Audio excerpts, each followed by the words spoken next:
Now, you probably have heard of a saying that entrepreneurship is not for the faint-hearted. It takes character, courage, and the zeal.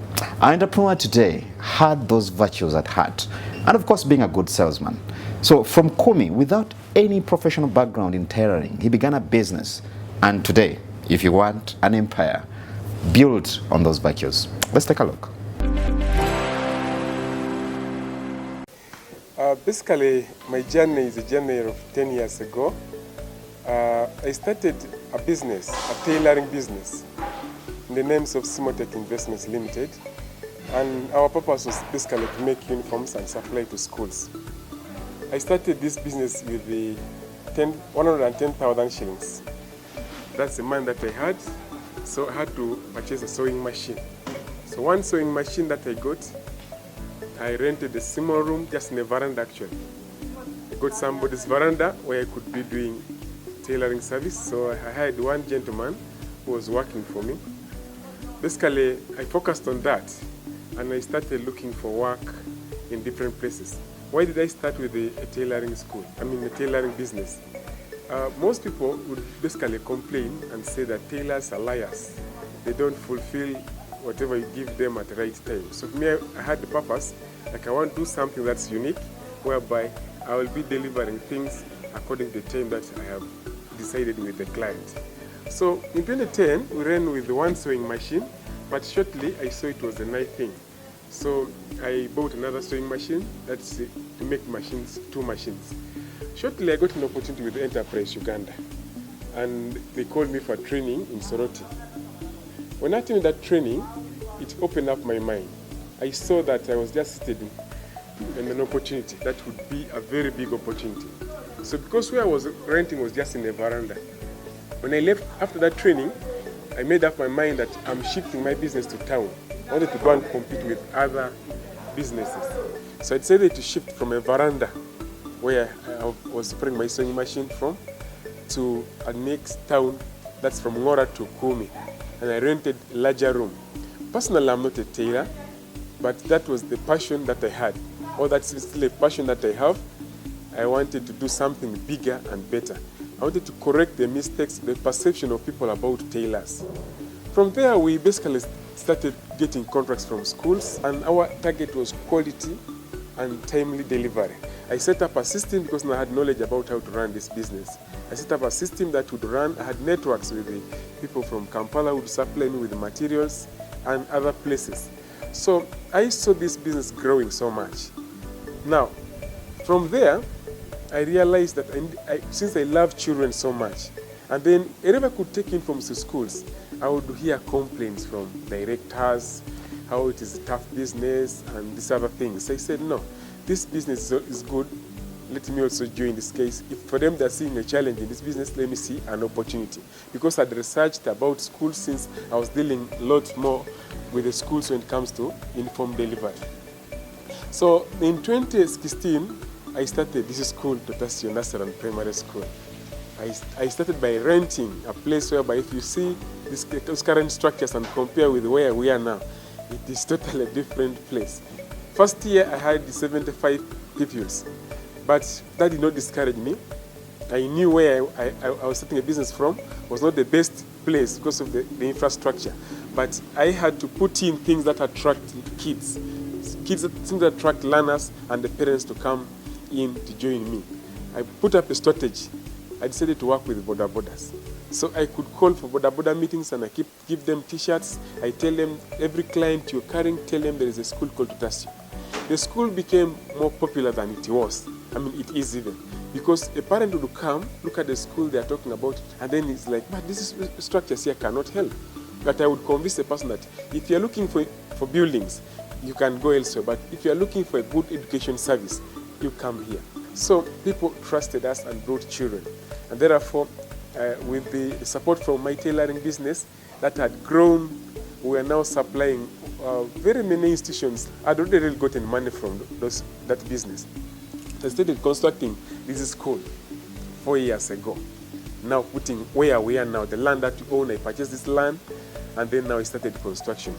Okay, so many people ask me why Toto Asio, Nursery and Primary School. In Teso, Toto means mother.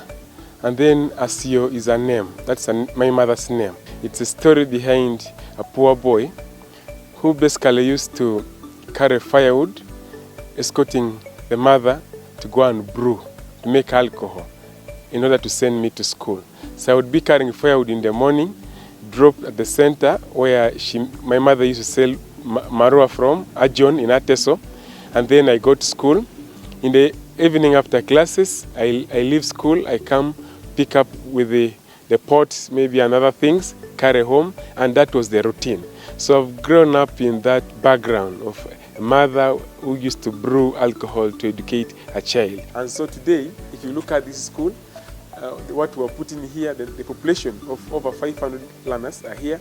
We have staff, over 30 staff employed here. We have a boarding section and the day section. We have school vans that bring learners to school. And therefore, I see this big achievement started with 110,000 shillings. Now, what has helped me to stay in this business is, one, I'm a very consistent person. Very consistent. I persevere. I don't give up. I know that success will always come and it follows those who work hard. I have basically seen many things that have turned in my life. One, if you look at the infrastructure here, it's worth millions of shillings. We came in, got a small piece of land here, but as we talk now, we have managed to secure more land behind where currently, even when it's holiday, we are doing construction. We're putting up a dormitory for boys because the number of boys has also grown big, since the number of girls is also big. So by the time the school term opens next year, we should be having a dormitory for boys complete here and many things. The achievements here, we look at the catchment area.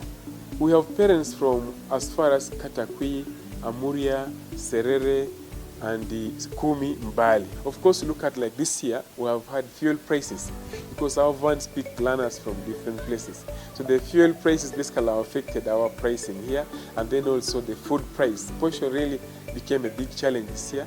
The future plans we have here, because now, you see, this school, as I've told you, for the short time it has taken, but we already have a sitting center number. We had candidates sitting for primary 7 this year for the first time here without taking them anywhere. So we're already looking at the number is going to grow very, very big. When I look at around all over here, I've not seen a school with a flat. And inside me, I feel like when I put up a flat in this school, I'll feel like, yeah, I've done it. And then me being an IT person, I'm basically a specialist in information technology. So I want to ensure that a school located in this rural area has a computer lab so that my learners go digital. If you look closely, everything around us has some value attached to it, including the waste that we discard in our households or our farms. And of course, as we think sustainability, tonight we explore how you can make fertilizers out of waste. So we are playing around with the life cycle of a fly. The fly will lay the eggs will hatch into the larvae will now further grow into the pupa. Every step here gives us what we're actually doing. Now, how do we do this? It all starts from the market. What you will see here at our recycling plant is the second process. Since we don't have a waste separation system, we begin with sorting off the organic waste in the markets so that we can attain high purity, and we are very sure that what we get is what we're actually going to use in our production line. Once this waste is delivered, as you have actually looked at it, it is going to be processed using the new lines of machines that we have actually attained, making it a paste and then stored into the drums so as to ferment. In the process of fermenting, we are already cutting off the oxygen, initiating anaerobic respiration, and eliminating some of the pathogens that would not actually work without oxygen. We shall leave it for just a period of 3 to 4 days to 1 week, and then take it into the mixing. In the mixing, we are looking at getting a uniform composition that is going to be used as feed for the larvae. In the feeding, we are going to use 90 to 95% organic waste, as you see. And then, after it is thoroughly mixed very well, we now input it into the crates at a consistent density. At this plant, we actually do the production of just 2 stages. We have the larvae and the pupa. In our breeding site, we automize the process so that we can attain a high output from every cage. So, on a daily basis, we take the pupa to Namamve, where we have our breeding center, into the automated greenhouse. In the automated greenhouse, we are looking at obtaining a constant and optimum temperature, optimum humidity, and optimum light. When we have all these parameters, then we can guarantee a high egg output. When the eggs are obtained, they are going to be put into the automated incubator so that we obtain every egg has to hatch into a baby larvae. The baby larvae will only stay for 5 days, and then we bring them to this site. Now, it's the baby larvae that we shall input onto the crate to do the recycling of the organic waste. The baby larvae are very small, and they will grow 30 times their initial body size, feasting on this organic waste that is input into the crate. It will take only 7 days for this organic waste to be actually fully utilized by the larvae. The larvae will grow 30 times their initial body size. Then they will take in the feed, being broken down by the enzymes, and they pass out a poo. Now, the poo is a byproduct. Now, the larvae will be taken actually to process, and then we further get the products that we should sell onto the market. On this show, we continuously emphasize the importance of technological adoption in running efficient businesses. And of course, one of the ways in which you can create convenience for customers or your clients is through app development. Now, with app development, it's one thing to have a beautiful app and another thing to have a business case for it. And then we try to explore how you can monetize or have a business case for the application. It can be a website or one that enables your transactions. What is the business case?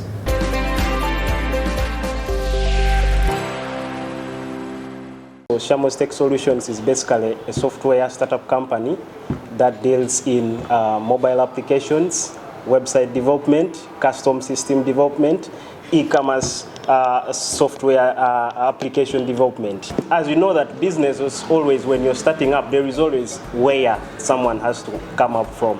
So I started Shamos Tech Solutions as an individual when I was at campus, that is in 2019. First I did computer repair. I would do repairing of laptops, and I had a bunch of customers that would always come up. But then as time went on, so many people came out asking for a service of websites. You know, when someone reaches out to you and maybe finds that you're doing something, you end up doing something. So I learned software development, and then that pushed me to think of getting a team that would help me roll out these products. A business software is really a broad thing. A software is really broad in that software can be a mobile application, it can be a website, it can be anything that can be used to access information online. So first, to consider maybe mobile applications or websites, one of the things that we have to consider for such a system is that it should be easy to navigate, and also the feel that you get from that software or that website that you have accessed. It should be something that can be appealing. Even the access to information, it should be readily available. In that, if you want to contact that maybe company that owns that website, you should be able to find the information or the contact details. As you can see, that technology is overtaking everything almost. People nowadays access services, even health services, using their mobile phones, but this is all because of technology. People can order for things while they are at their homes, seated at their comfort, because of technology.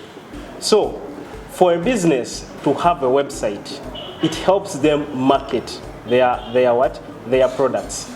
Another thing that a website helps an organization or a company have is that it gives them trust. You see, when you have access to a company's information, even the details about the company, it builds trust and good reputation between that company and you. Developing a website is not like something you wake up in one day and then the next day you develop something. It takes a process. It takes time to learn maybe technology, what technology is needed to develop something. And nowadays, what mistakes people do is that even information that they put up on the website is limited. It doesn't capture what the client has already given. So meaning he hasn't met the requirements of the client while developing this system. And then another thing is, the key thing is security. Nowadays people face a lot of hack cases. Most companies have been losing funds because of that. So many people have been dropped out of jobs because of security. Security is a sensitive thing when you're dealing with software development. When you need a website, there are some things that you have to consider when you want such a service. One of them is that there is what we call hosting.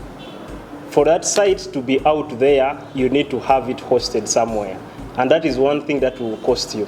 And then another thing is the domain name. If you can see that, if you can access www.shamostechsolutions.com, that is a domain, and that is another thing that will require money for you to get it. Now we come to the end of this week's edition of Money and Markets. Thank you so much for keeping a part of the show. We don't take you for granted. We treasure your participation and, of course, you watching this show. I've been your host, Charles Boji. And I'm Shamim K. Matovu. Until next time, have a good evening. God bless.